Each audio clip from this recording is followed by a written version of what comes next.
Kada je reč o čoveku kao razumnom biću, jedan od glavnih indikatora duhovne zrelosti je svest o pokajanju. Prevedeno na svetovni jezik, to je preuzimanje odgovornosti za sve ono što osoba kao pojedinac jeste, iz čega proizilazi njeno delovanje u okviru samoosvešćenih mogućnosti njenog ličnog, duhovnog, mentalnog i socijalnog života na zemlji. Odgovornost je direktno povezana sa svešću, koja ima za cilj da sačuva život i sve ono što ka njemu teži. Vaspostavljanjem svetih zakona u mikrokosmosu ljudskog života, kao što su ljubav, istina i pravda. Usled bolesti koja je posljedica disharmonije ljudskog uma i ovih zakona, javljaju se poremećaji savesti, čiji je glavni simptom i koren svih simptoma i njihovih varijacija gordost. Gordost je strast koja napada svakog čoveka, ali ona ima mnoštvo različitih formi i oblika.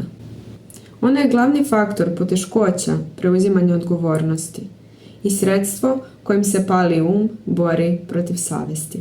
Kada greh kroz pali ispoljava dejstvo, on mora da pobedi savest koja mu stoji na putu.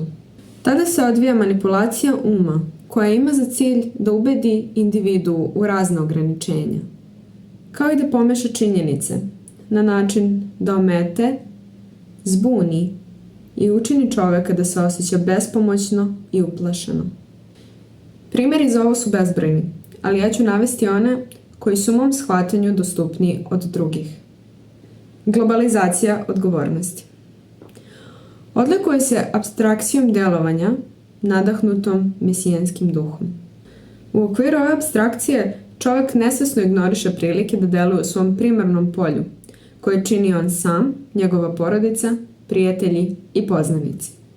Umesto toga, on gaji fantazije da će promeniti svet.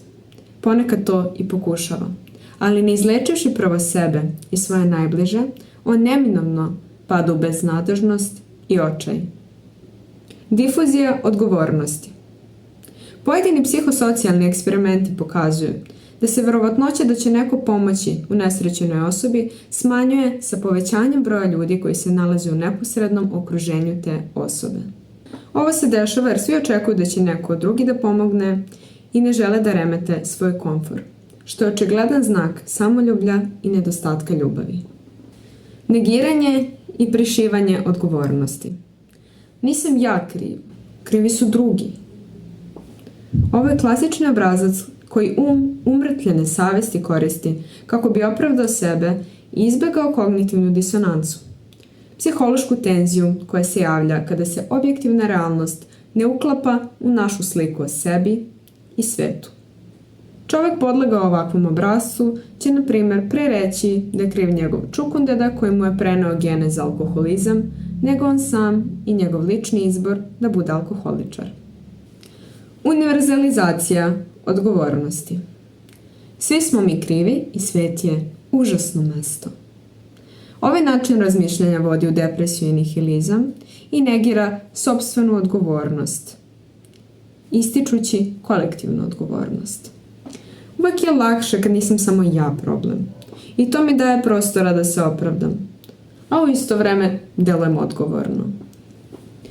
Modifikacija odgovornosti. Prezentovanje disharmoničnog ponašanja kao harmoničnog i preuzimanje zasluga za isto. Destrukcija odgovornosti. Svesno nepriznavanje sopstvene greške, kao i korišćenje svih mogućih sredstava da se odgovornost izbegne. Ovo predstavlja unutrašnji rat uma i savesti. Ako ne kao osoba, bilo koja osoba, na trenutak zastane i malo razmisli ovim primjerima koje smo sada naveli, možda bi se mogla pronaći.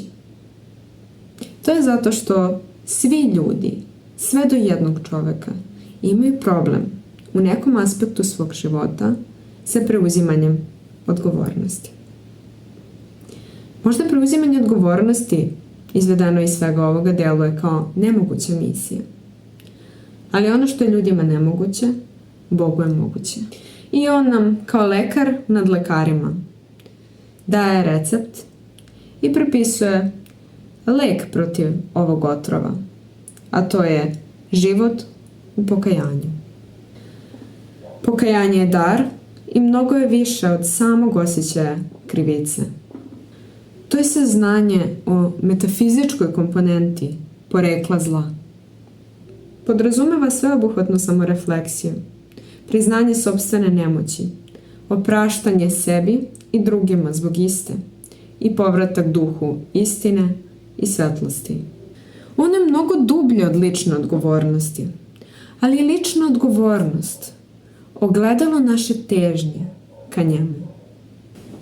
Zato je neophodna svest o sebi, ne o drugima, jer onaj koji sagleda sebe neće tražiti grehe u drugima i pokušavati da ih ispravi, jer će razumeti da je njegovo viđenje tuđeg greha u stvari njegovo viđenje sopstvenog greha koji sebi ne želi da prizna. Sve što vidimo je ogledalo našeg duhovnog stanja i sve dok ne vidimo sve kao dobro i savršeno, nećemo biti savršeni. Ovo su neka od pitanja koje sebi možemo da postavimo kako bi se osvestili u ovom pogledu. Šta je ono što ne želim da vidim, čujem i shvatim o sopstvenom životu i samom sebi? Šta me najviše nervira kod drugih i gde je to u meni? Šta je ono za šta nisam preuzeo odgovornost u svom životu, a što očekujem da će uraditi neko drugi? Šta je najviše što mogu da uradim u ovom trenutku, u mom krugu delovanja, što je na korist drugima, a da ja nemam neke preterane koristi od toga? I zašto radim ono što je najmanje? Da li nešto očekujem kada činim dobro? Da li je dobro koje činim zaista dobro? Kada je najbolje da ne učinim ništa? Šta nisam oprostio sebi i drugima? I ko sam ja da ne oprostim? Ko sam ja da mislim da sam bolji od drugih? Zašto je tuđi život u mojim očima manji u odnosu na moj? Zašto mi se tuđa odgovornost uvek čini većom nego moja lična? Zašto ne volim ljude? Zašto ponavljam iste greške? Koji je smisao mog života ako sam sam? Da li sam spreman da umrem? Sve ova pitanja možda deluju kao da ne vode nikuda, ali postavljajući ih sebi svakodnevno, mi se vraćamo u kontakt sa našom savešću. Preusmeravamo fokus naše pažnje sa onoga što ja hoću na ono što Bog od mene želi. A On nam pomaže, videvši naš trud i naše interesovanje, u tome da sebe očistimo od prljavštine i bolesti, naše bolesti, koju nazivamo razumnim ponašanjem. Ljubav nije emocija. Ona je vrlina koja podrazumeva odbacivanje sebe, preuzimanje tuđeg tereta, sagledavanje sebe u drugom i stanje radosti zbog mogućnosti života. Savršena je mogućnost koja nam je data, a mi se gubimo u lažima, besu i strahu, jer ne znamo da je mogućnost izbor, a da je borba iznutra. Borimo se za svoja prava koja smo oduzeli sami sebi, odbacujući odgovornost koja sa njima dolazi. Zaboravivši ko smo, tumaramo po svetu ludila i obmana, tražeći život koji smo izgubili.